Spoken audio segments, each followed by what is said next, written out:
Hello, and welcome back to another episode of Speak English Daily. I'm your host, and today we'll talk about something that's part of every day of our lives, food.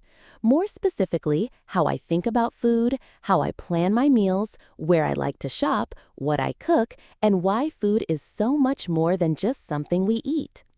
Let's start with mornings. Breakfast is simple for me, but important. I like quiet mornings with something warm and easy. Usually, I eat oatmeal with fruit or toast with peanut butter, maybe eggs on the weekend. I always drink coffee. It's not just about the caffeine, it's the ritual.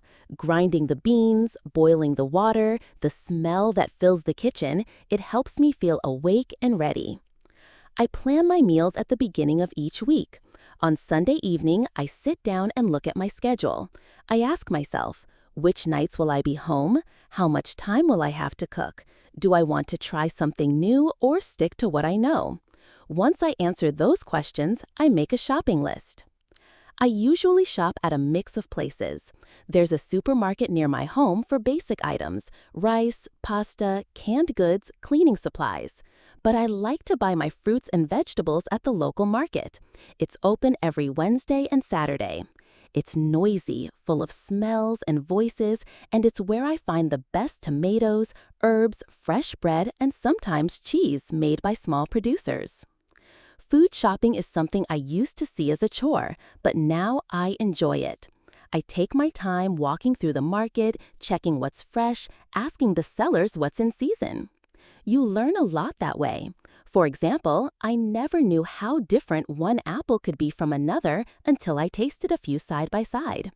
Now I know which ones are sweet, which are crunchy, and which work best in a pie. When I get home with my groceries, I put on music and start preparing food for the week.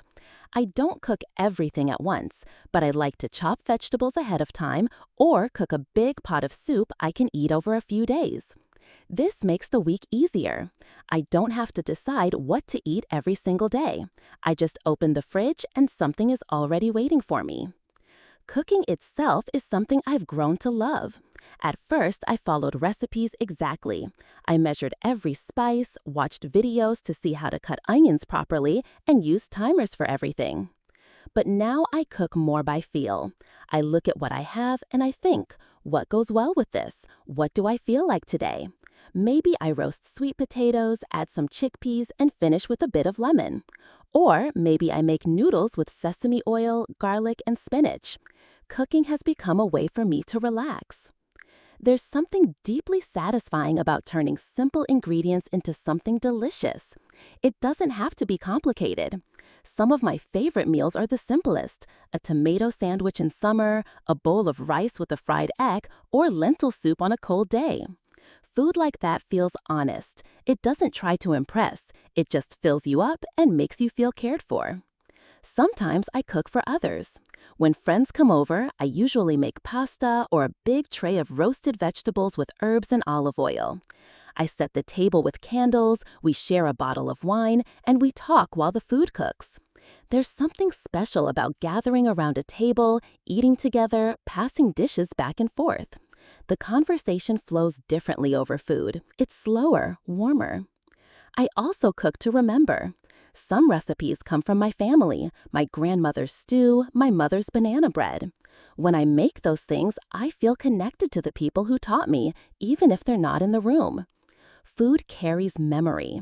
A certain smell can bring back an entire summer.